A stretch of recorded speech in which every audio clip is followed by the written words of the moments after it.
Welcome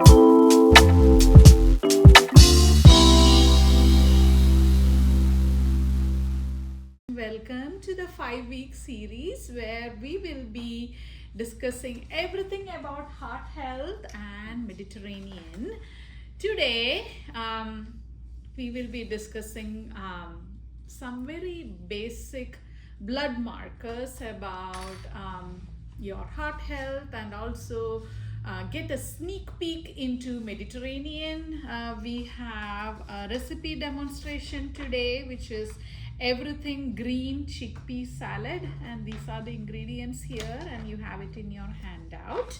So what are we going to do today? We'll quickly review the objectives for our session today. We'll have a small health and nutrition lesson. In the morning, the small became so big, but I'm going to be mindful about it.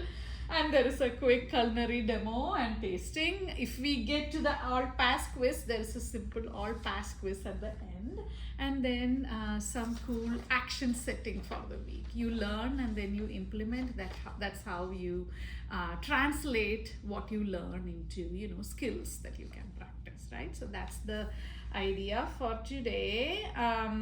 By the end of this session, my hope is you will understand a few simple markers that determine heart health.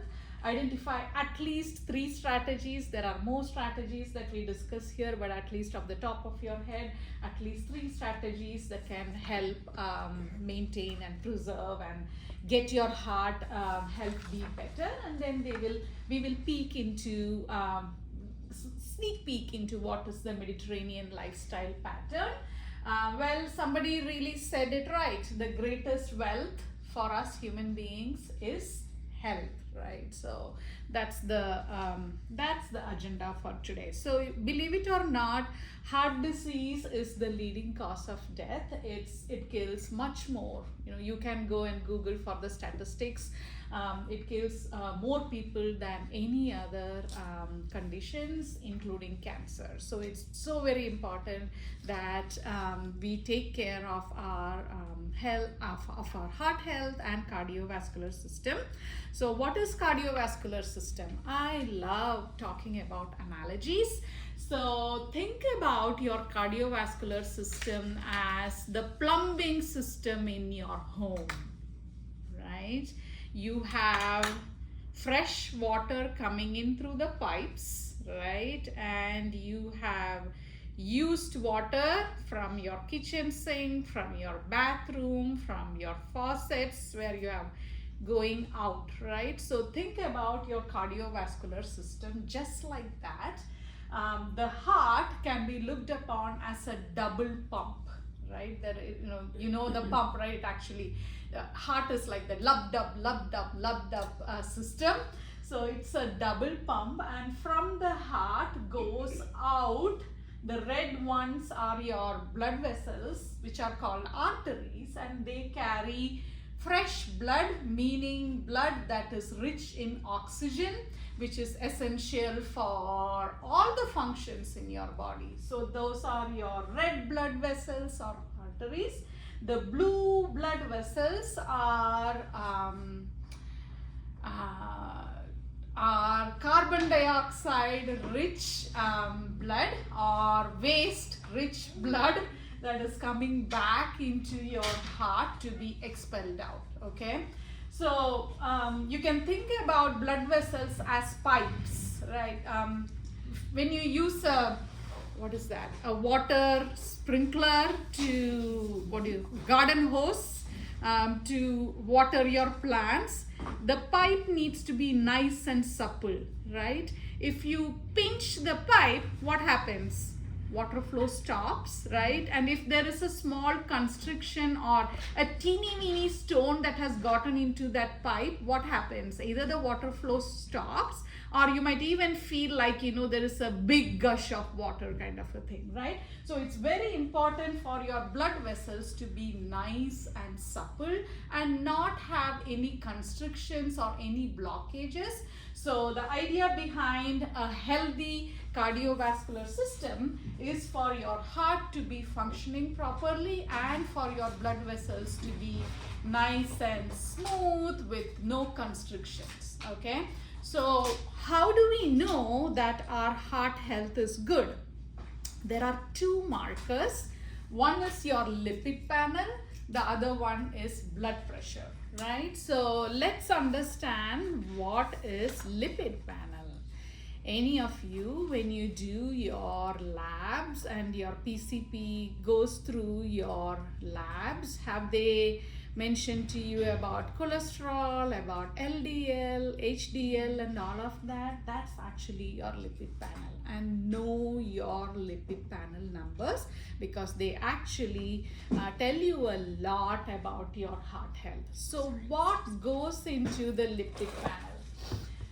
This is an example of a lipid panel. So you see, there is total cholesterol, there is HDL cholesterol, there is LDL cholesterol and triglycerides. We will get into each of these so that you know what it is. But these are the 4 basic numbers that comes as part of the lipid panel. And there are more numbers if you go for an advanced lipid panel, but I want you to really walk away with something basic.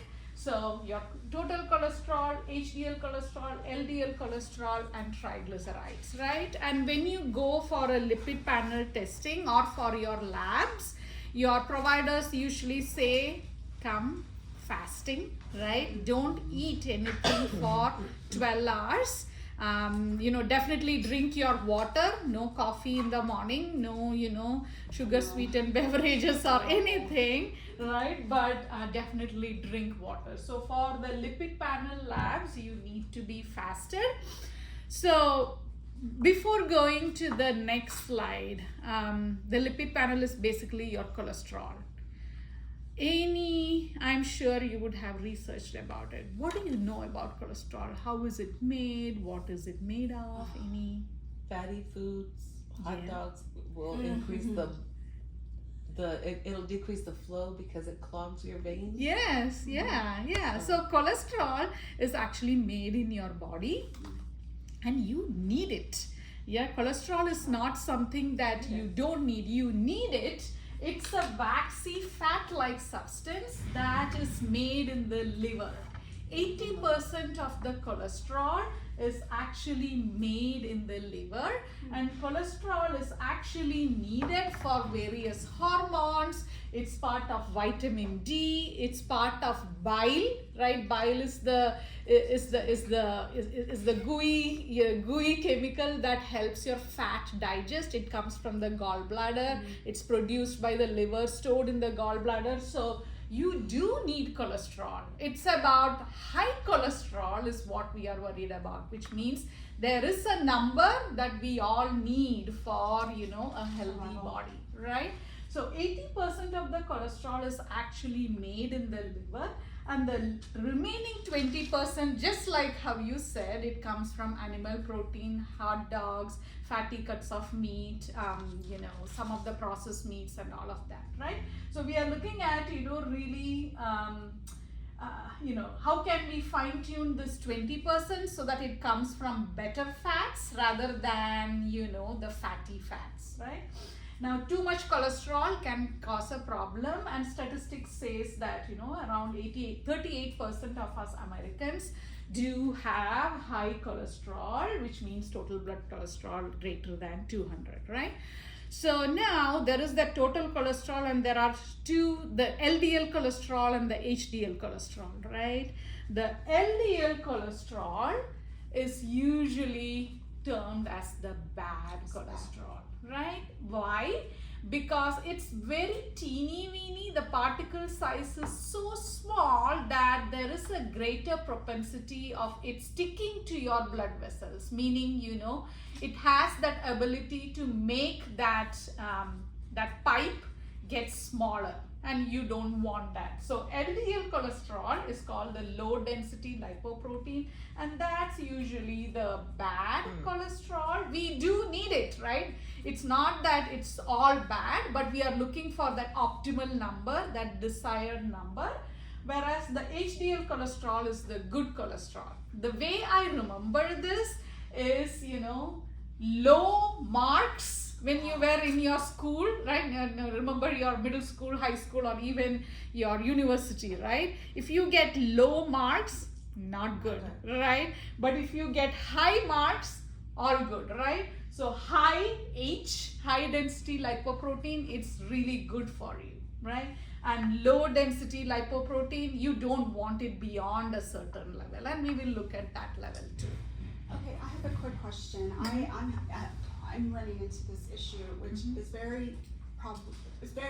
it's a big, huge problem for me because I feel like I have, for so many years, watched my diet. I've always been pretty active, and then, but it's been, my LDL has just slightly increased, and it's above the marker of it being not normal, but it's not so high. The doctor says that it's a problem. But I'm saying, you know, if she was only to see what I would eat and how I take care of myself, I would be afraid because it keeps slightly going up. So my question is, I know there's growth, family factors, right? And so that normally would have to be controlled with medication. My question though is, does stress have a big part in that? Absolutely. If inflammation is high, you know, which definitely that stress is a factor. So how can you release that gas pedal so that the stress can come down is one thing. The other thing I would ask is, what is your HDL? If your HDL is high, I won't worry about it. How much is your HDL? Do you remember? It will probably be like in the 10 somethings. Wow, HDL is really good then. So the way you look at it is, HDL is like this, the trash taking, van that comes to pick up trash, right? Whereas LDL, the analogy that I came up with, it's more like this Amazon Prime drop. Yeah. Wow. Amazon Prime drop. So LDL is the Amazon Prime drop, whereas HDL is your, it's taking away trash. Garbage so truck. Exactly, that's the word I was looking for, garbage trucks. So if your garbage trucks are higher, then I would not worry about the LDLs, which means, they can keep on dropping, but the garbage trucks can keep on taking it back. So if your HDL is high, that tells me as a practitioner that you have good eating pattern, you do move your body, and there are, you're taking care of your sleep needs and all of that. So I won't get worried at all if your HDL numbers are high. Okay. Again, as a dietitian, again, physicians have a totally different viewpoint. And then the thing is it's very, to me, all my life, up until like here recently, that this has been an issue, but like I've always had it super low. My LDL number. my blood pressure. I don't know about the LDL. Blood pressure will come again. Okay. Yeah, that's a different thing. And another thing, that LDL is very finicky. For example, I'll give you I'll come to your question. I'll give you an example. I have one of my patients who had a pizza the previous day. He did fast for 12 hours. The only thing, it was a very crazy day for him. He has 3 kids, so, he couldn't come back and cook. So he had a pizza. And it showed up as, his LDL kind of shot up from, I don't know, like 110 to around 141 or something. Wow. So it's very finicky. So I won't go by one test. It needs to be like, it's consistently going up. We'll come to high blood pressure too. That's the second marker. So my question is, I don't know my numbers. I got them in December, and it was a very bad time for a test because it was the holiday season, and I was red. But I do remember the doctor saying something about when you exercise, it'll lower. Yeah. And I don't know which one it would lower. So Okay, this will come down. Your LDL will come down and your HDL will go up, which means your prime drops are getting lower, right? And your trash cans are getting higher, which is the ideal situation. So your exercise or your walking will influence both. Your LDL will come down because that's the bad one, right? You don't want lot of Amazon Prime drops. You don't want, junk kind of getting delivered to you every day. No, right? So this will come down, whereas your HDL will go up, which is the ideal condition that you want it to be, right? Okay. Fantastic questions. So keep them coming. Now, so this is the cholesterol. The total cholesterol number, if you remember in some slides before here, right? This total cholesterol number, it's actually the sum of HDL, LDL, and then 20% of triglycerides, right? So let me go forward. See, here is an example. Your total cholesterol, say LDL is 100, HDL is 70, and say your triglycerides came out as 150, and we will discuss what is triglycerides. So your total cholesterol number is not just your LDL and HDL. It takes into account 20%, which is, divided by 5 of your triglycerides too, right? So you need to have your triglycerides also in a nice range. So where does this triglyceride come from? Triglyceride is also a kind of fat, but it actually comes from any white refined foods that you eat, right? But here is the thing, you can eat it, but if you don't expense it out, meaning you're just sitting and not walking and you're not expensing it out, that gets converted into triglycerides and your body stores it to use when famine comes. I'm sorry, what did you say it is made of? Triglycerides are fat. Fat?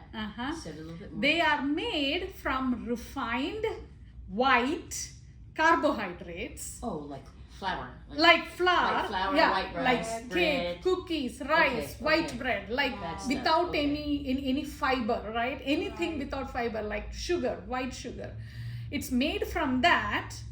However, if triglycerides that are made from that are not being used, they get converted into fat. So you can do two things. One, you can be mindful about how much you are, how much of those you are consuming. Or two, move every day or move after each meal. Say you had a meal which had rice. I come from a rice, very heavy rice culture. So if I have had a dish with rice and if I have enjoyed it, I go for a walk, right? I will enjoy my rice, and because it's part of my culture, I'll go for a walk so that, it's expensed out and it's not getting stored, right? So triglycerides are also fats or lipids, and triglycerides are, those excess carbs that our body doesn't expense or doesn't need, and it's stored as fat in the cells. And high triglyceride levels are typically present as part of your lipid panel when you're eating too many sweets, drinking, sweets, sugar sweetened beverages, alcohol, and or smoking, which none of us divas and dudes should do, and then or just sitting around and not doing anything, right? And it's also sometimes taken as an indication for insulin resistance, which kind of gets into that blood sugar control and all of that. So let's say I don't eat, because I've cut a lot of that too, a lot of white rice, and anything white. So would it still be in the wheat flour or any of that? Would I still be getting that? No, if The it's white whole rice. wheat, Yeah, are you if it's talking whole- about whole wheat? Right, and Whole- then like the rice too, if it's fado or quinoa, that I was. No, You don't get that. if there is fiber in it, there is no triglyceride forming. Fiber is the key thing there. White rice doesn't have fiber in it. White bread doesn't have fiber in it. If you're thinking about, candies, cookies, there is no fiber in it, right? So it's all just pure, simple carb. I think that's the number, that's the word that is coming. It's simple carb. It's not a whole carbohydrate. But say if you're having a sandwich with whole wheat bread or whole grain bread, totally fine, right? It's not something that you need to be worried about. But know that high triglyceride levels can mean that there is something that is sneaking into your eating pattern, right? let's move forward and see. Yeah. go Okay, ahead. I'm so sorry. No. So, like, if you say that you had your rice and you go for a walk afterwards, are you going for a long, slow walk, or are you going for a vigorous walk? No, I'm just going for a nice slow walk, as if I am walking by the side of the beach. Okay. I'm just curious because then I see myself like, I gotta go work this out. No, not at all, not at all. And then, when I say rice, there is some protein there is some vegetable there too, but I know I had a little bit more rice today. Well, another analogy is, if it's one day, it's not a problem. But if it's going to happen every day, then, I need to address it, right? So it doesn't mean that, white rice should go out of your home. No, that's not the thing. If it's going to be part of a balanced meal, definitely, and if it's once in a while, no problem there. Right? So let's look at some numbers. What is desired? So there is optimal, there is normal, above normal, high. Some numbers to know. Doctors, physicians always look for your total cholesterol to be less than 200. Your triglycerides to be less than 150 optimally, right? We might not reach that optimal level, but something to know. Your LDL to be less than 100 and your HDL to be greater than 60. Something I would say is the reason why heart health is really important for us women, when that perimenopause, menopause strikes, and for many of us divas, that menopause is medically induced sometimes, right? The power of estrogen kind of goes away, right? So that makes the need to take care of our health all the more, of our heart health all the more important, right? So those are the numbers that you can look for and strive for, and it's always a process, right? It's not going to change overnight. It takes at least 3 months for those numbers to move in the right direction, right? So it's a process for certain. Now, some other numbers too, as I said, that's the optimal. There is normal, borderline high, high. Your doctors would really know when to bring in medication if at all needed. But even if they give you medications, they would say, look at how you eat, include more vegetables. As they said to you, include physical activity, right? So make sure that you follow your physician's advice, but also pay attention to how you set up your eating pattern and your lifestyle patterns, okay? And that's the triglyceride numbers. I took it out of that slide and I just put it in here so that it's clear. So that's about lipid panel. The second thing is high blood pressure. What is it? What causes it? And how to manage it is something that we will try to explore today. Blood pressure, I would again take the analogy of that water hose, the garden hose, right? Water is flowing out of it. There is some pressure there, right? If there is if you pinch it, there is more pressure here, right?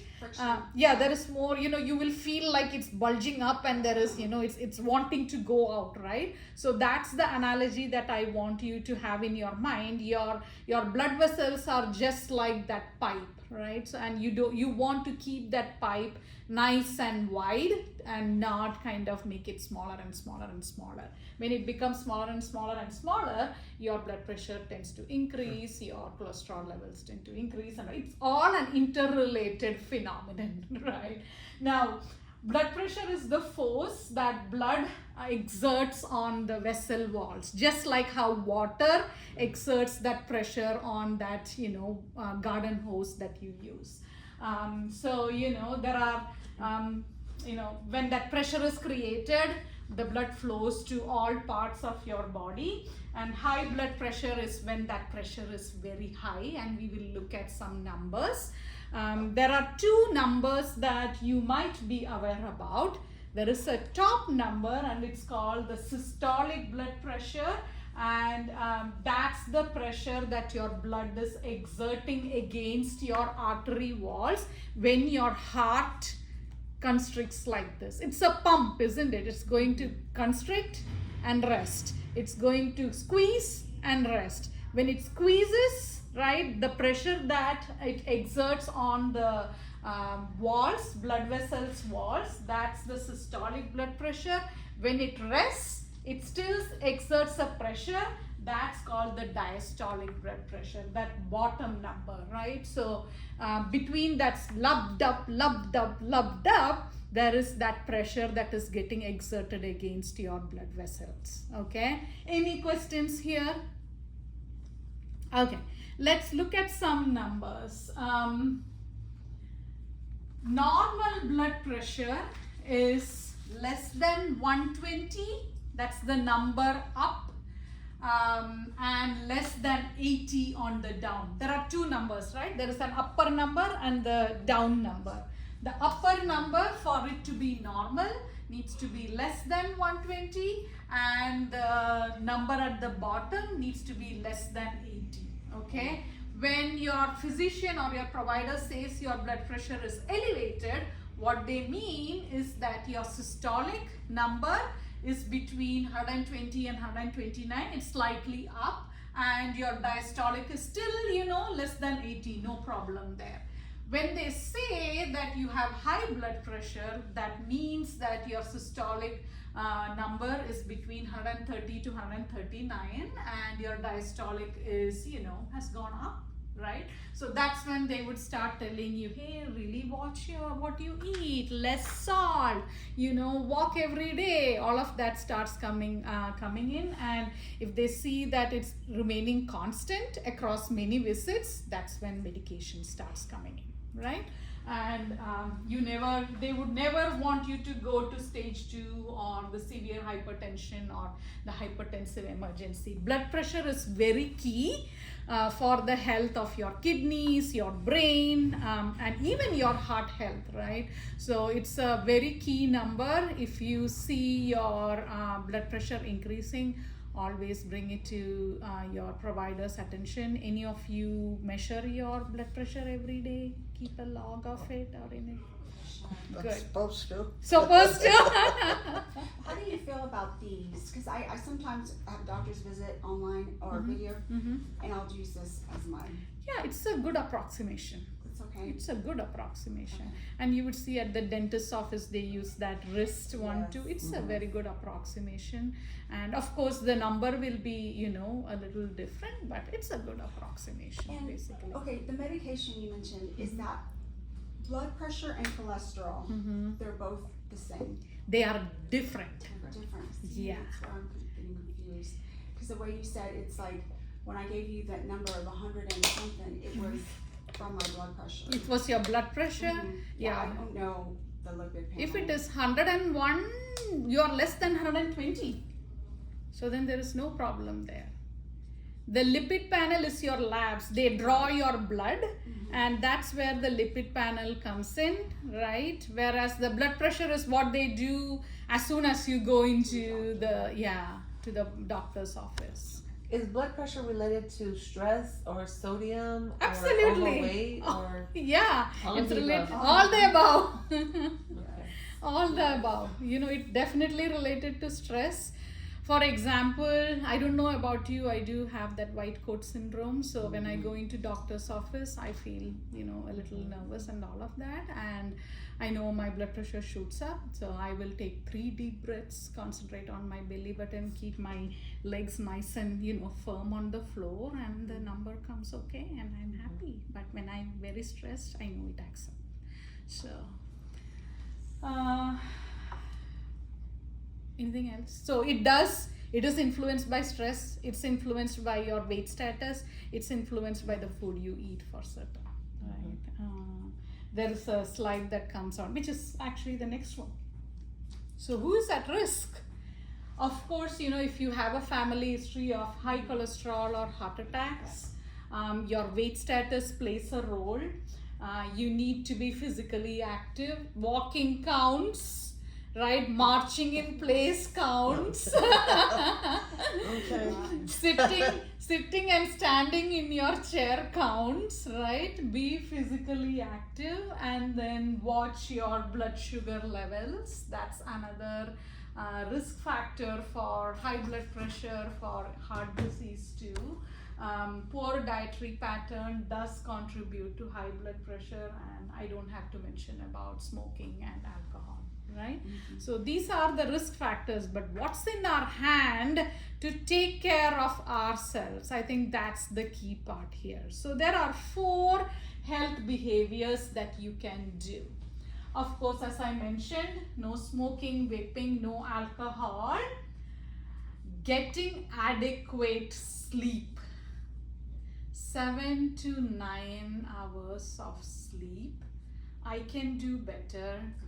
We all can do better there, right? So that's when you get nice restful sleep, your heart is so happy. It's your mood is happy. You are more resilient to stress, and that stress doesn't affect you so much. So that sleep is very, very, very key. Build a good bedtime routine so that you can find your restful sleep, right? Get to bed earlier, and then sticking or following a Mediterranean eating pattern. You all would have heard about DASH, dietary approaches to stop hypertension. It's actually a subset of Mediterranean. That's why I'm going to concentrate more on the Mediterranean eating pattern, knowing that by addressing Mediterranean, we'll be addressing the DASH too. And physical activity, not a lot, just 20 to 30 minutes each day. And it doesn't have to be like hum, hum, hum, hum. Of course, do it if you are able to, but gentle walking does count for certain, right? So these are the things that we can do to take care of our heart health. So why does nutrition and lifestyle matter for heart health? Because it plays a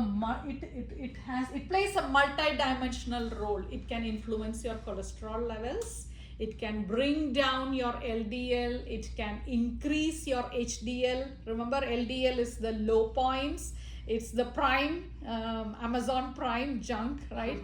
It can come down and your HDL can go up when you concentrate on your eating pattern and also on your lifestyle patterns. Your blood pressure can be influenced positively when you invest efforts in your eating pattern and in your lifestyle patterns, right? So what are some of the strategies that you can do? Strategy number 1, I am sure you would have heard about saturated fat. What is saturated fat? Where does it come from? What foods have saturated fat? Animal fat, like Yes. or butter? Is that saturated fat? Or? Yes, butter has saturated fat. Again, you can use butter when you cook. It's about how much you use. And it Baking. comes, baking. When you put fat in baking, when you bake, you put a lot of butter in it, right? So having a mixture of maybe some avocado oil or olive oil and butter together, and looking for lean cuts of meat if you are having fish as part of your eating pattern to bring in those healthy fats. So that's where replacing your saturated fat, which comes from fatty cuts of meat, from butter, from lard, from cream, right? Those all can be tweaked in such a way that you bring in more foods with polyunsaturated fats. They are called PUFAs, P-U-F-A, and monounsaturated fats or MUFA, M-U-F-A. So what are some foods that contain PUFA and MUFA? Fatty fish, right? If you like tuna, if you like salmon, mackerel, and polyunsaturated fatty acids. Sardines, it's very fishy, but Albacore? Albacore too? Yeah, absolutely, go for it, right? Once or twice a week, and bring in that no fish at all. Yeah, fish, but not those types, Uh-huh. not salmon, not tuna, not sardines. Cod.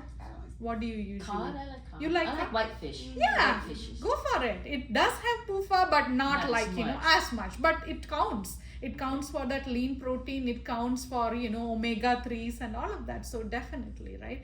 Whatever fish you like, bring it in. Is what I would say, right? Nuts, seeds, legumes, avocados, right? What else am I missing? Olive oil? here? Yes, olive oil is liquid gold. That's how I would say. Yeah.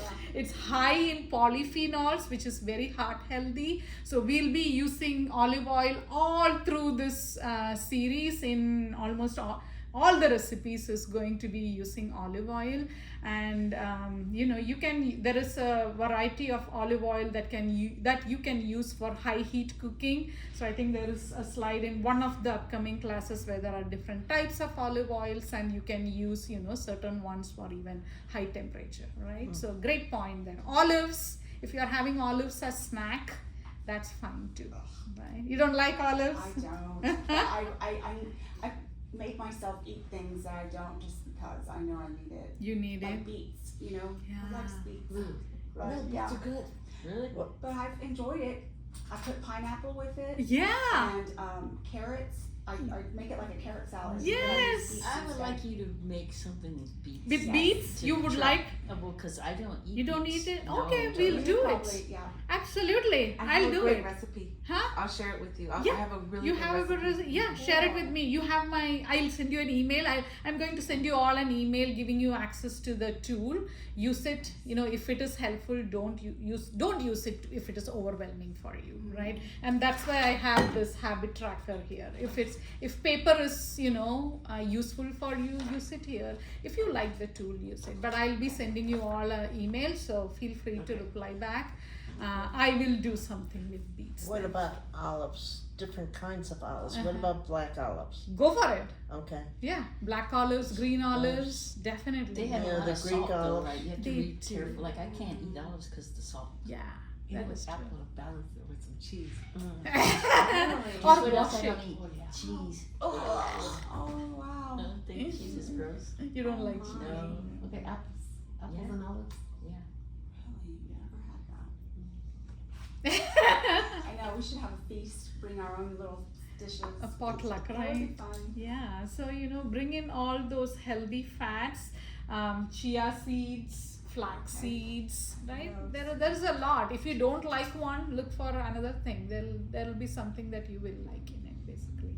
What else? Strategy 2, having whole food carbohydrates. Remember, triglycerides, they get influenced by those refined, white, simple carbohydrates.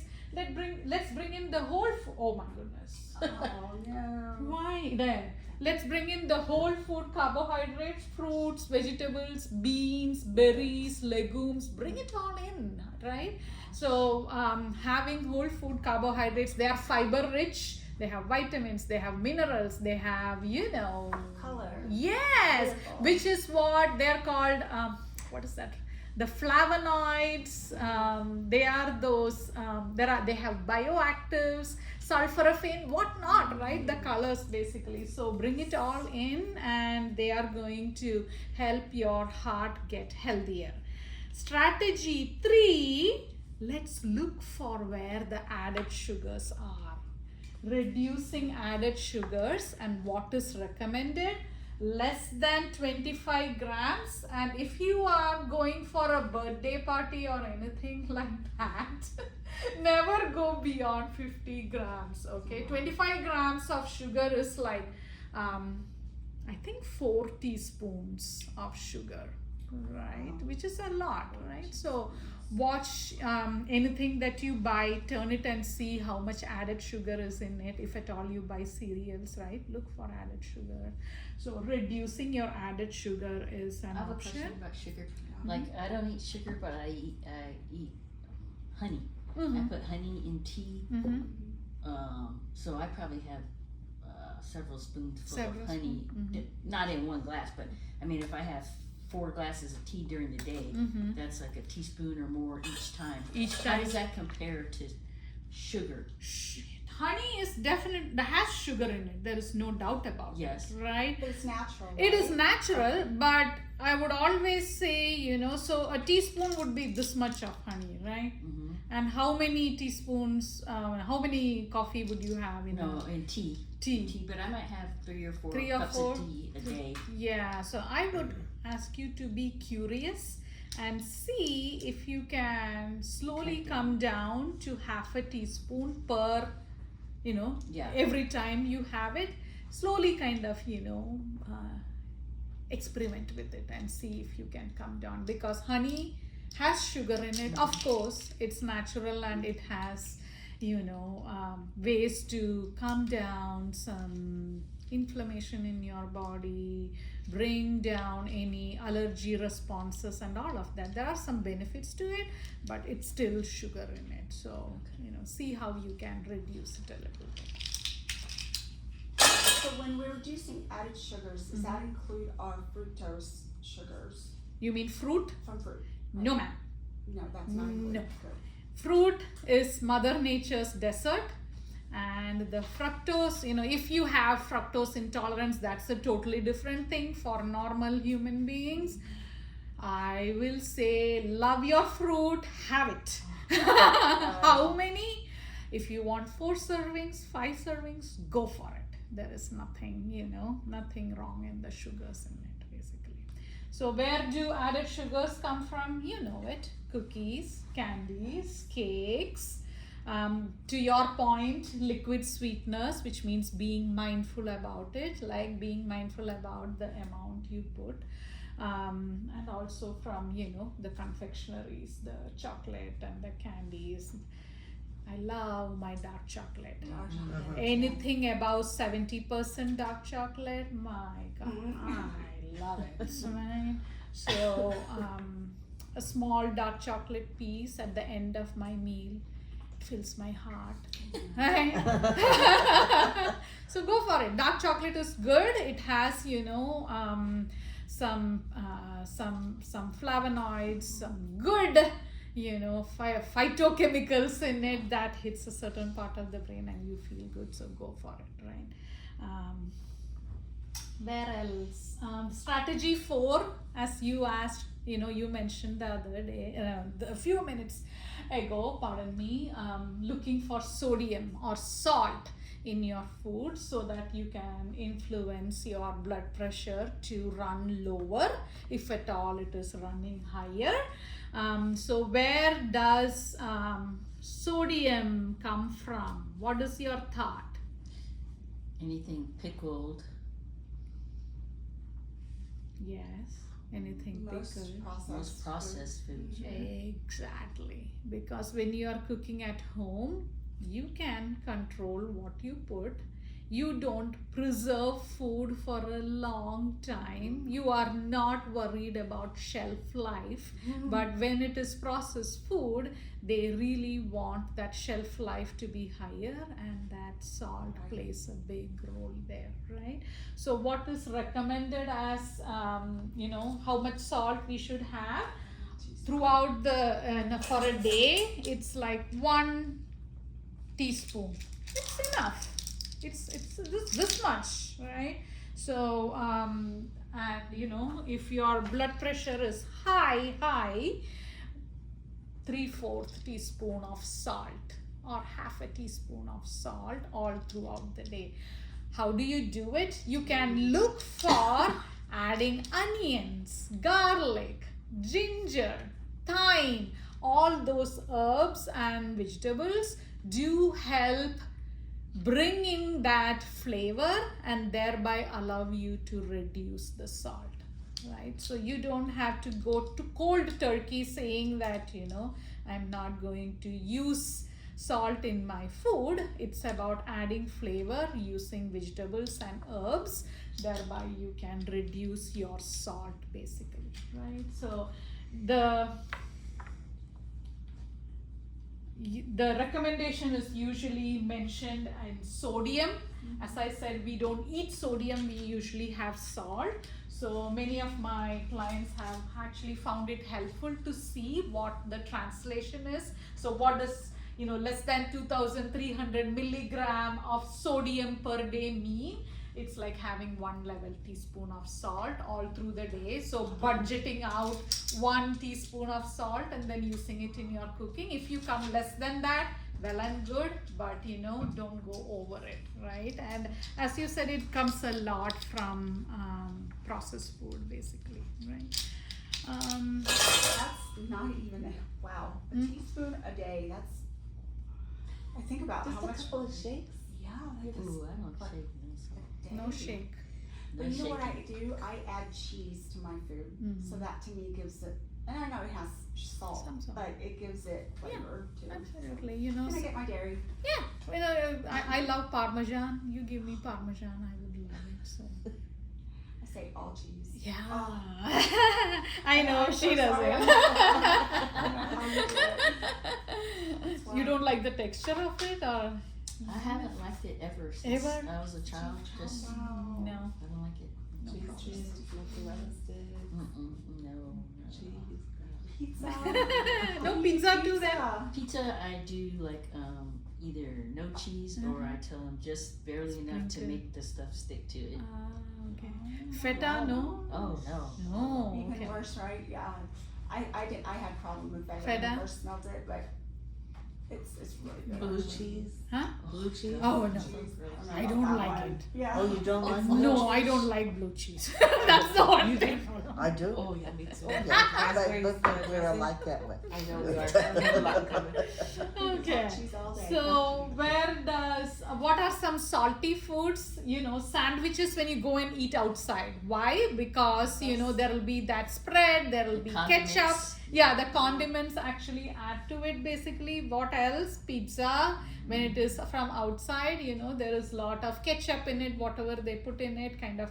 Even there is that pepperoni and those daily meats, which will come as another source of salty foods.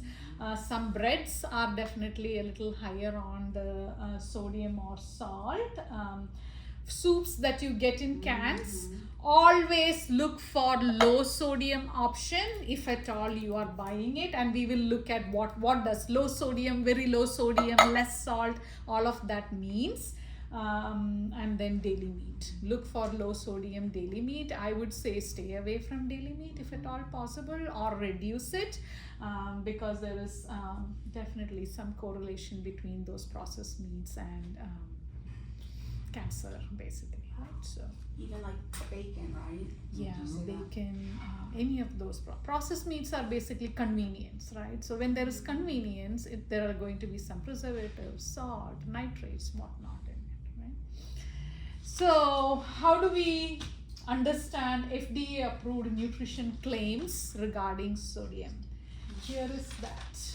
So when you see in your package, it could be a can or a box, and if you see sodium free or salt free, that means that it has less than 5 milligram in a serving, right? In a serving, it's not the whole thing, in a serving, right? Pay close attention to the words.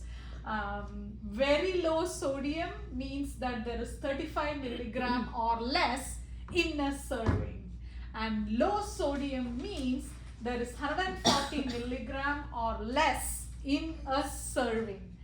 This is where, till this point is where I would go. If you come down, do you see here reduced sodium? What does that mean? It means that there is 25% less sodium than the regular version of the product. How do you know what is there in the regular version of the product? I don't know. So if it is reduced sodium, I don't even go near it. I really want to know how much is there. And if it is light in sodium or lightly salted, that number goes up to 50% less sodium than the regular version of the product, right? So for example, I have the garbanzo beans can here. It tells you in the can that it is low sodium. What do? I turn it and I see here that the sodium is 140 milligram, right? And what is the serving size? It's half a cup. So in half a cup, there is 140 milligram, right? And how many, in this whole can, there is around 3.5 servings. So it's like half a cup, how many? A cup and a half? Yeah, half is 1, and then half is 2, right? Half is 3. So there is around 3.5 servings inside this. So you're way up over. Yeah, so if you're going to eat the whole can, 140 times 3, that's the amount, right? Wow. So what do? You buy it, you rinse it off. That way all you are left is, if at all something is absorbed in, which is going to be very, very, very less. Or you can go the hard way. You can soak, chickpea overnight and then cook it in boiling water or pressure cook it. That way you know that, you can season it the way you want or flavor it the way you want. So that's the thing. So always look for what's in your can or in your package. Look for the serving, right? What is it there? And if you need to take out the calculator, take out the calculator and do it, right? So that you are informed what is in that product. Let me ask you, to me, I don't think you use canned. I don't know. I would maximum use this one. Other than that, I don't buy canned tomatoes, canned anything else, soup or anything. If I buy canned tomatoes, the max I go is low sodium, nothing more than that, right? But you can always get, these days it comes with no added salt too. There are, some packs that come with no added salt. So you can be that curious detective and look for convenience things if at all you need it. Like I will have some cans in my pantry for those nights where I have forgotten to soak something. Right? Because I need to be gentle on myself. But, if you form a routine of, soaking your legumes or, buying tomatoes that you need and making salsa at home if you need, it's very, very less salt that comes into the picture, right? So, as you mentioned, it comes from highly processed food, right? All of this, all the brown colors, there is no color here basically. But if it is natural food, right, there is color in there and there is less salt, right? So that's the idea. And as we discussed, it comes in your canned goods, ketchups, those condiments basically. Right.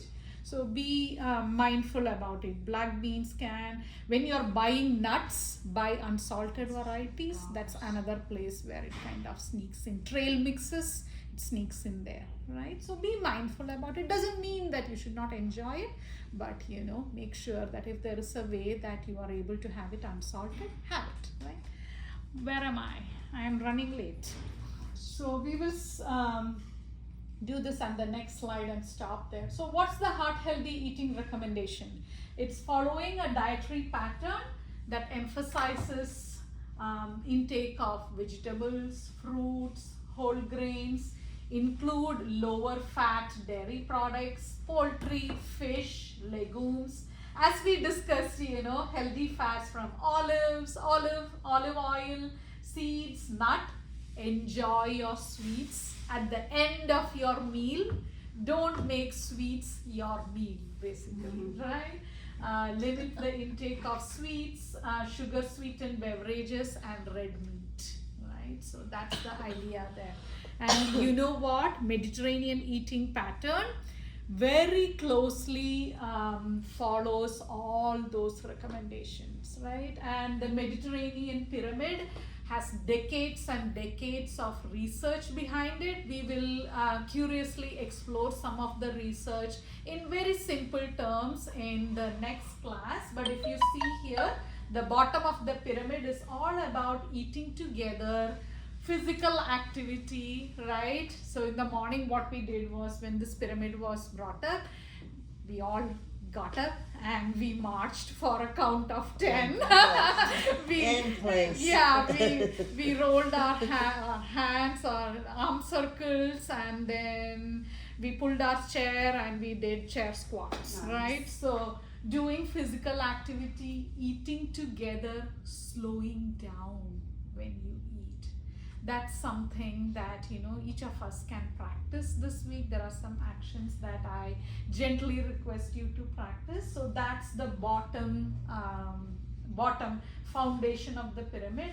And you can see here the bulk of Mediterranean eating pattern is basically fruits, vegetables, whole grains, olive oil, beans, nuts, legumes, seeds, herbs and spices. That is huge in the Mediterranean eating pattern. So today in our recipe I have mint. I'm introducing mint. Mint is anti-inflammatory. It helps with digestion. It does have bioactives that really help bring down inflammation too. So Mediterranean eating pattern is huge in herbs and spices: thyme, sage, rosemary, what else, mint, capers. Have you ever tasted? Oh, yeah, they're good. They are so good. They are really high in certain bioactives. They use it very regularly in their eating pattern. And then comes fish and seafood. Any fish you can enjoy can come in once or twice in a week. And above that is poultry, eggs, cheese and yogurt. And you know what? At the top of the pyramid, they do enjoy meat and sweets. It's like that side dish, once or twice a week kind of a thing, right? So it's a total flip to the way that we may eat here. But something for us to be curious about and explore these 5 weeks. They do enjoy some wine. Have you seen the serving size of the? It's like this much. Oh gosh. However, when you go to the restaurant, the serving is like this much, right? Their red wine is like very teeny weeny at the bottom of the glass, right? And these days you do get non-alcoholic wine if you enjoy it. For us cancer thrivers, no alcohol. So if you need to enjoy it, go take your wine with you for anywhere. And then lots of water. That's the idea behind the Mediterranean eating pattern. So we will get to all of this next week. So for this week, what do you practice? Turn your page. If you are wanting to use pen and paper, slow down before your meals. How might you do it? Or even during your meals. Taking 3 deep breaths. What do you mean slowing down? Just kind of your whole System, yes. system. It's not Just relaxing. you don't have anywhere to go. This is the time to just enjoy the food in front of you. Setting aside that 15 to 20 minutes to just enjoy your food, right? If you are eating with others, having that conversation and putting down your silverware as you are, don't have a bite and then take another one and then take another one. Put it down, chew, nicely and eat nice and slowly. And then, move for 30 minutes per day. Do it any way you can. Go for a walk after each of your meal. If 5 minutes is what works for you in your work day, that's fine. At least, make that intention that you are moving in your day. And then take 1 minute per day to scan your kitchen zones for what? Is there any food that is not in alignment with how I want to nourish myself in my kitchen? Is there any, those sweets, those salty things? Has anything sneaked into my kitchen without my permission? Sometimes happens.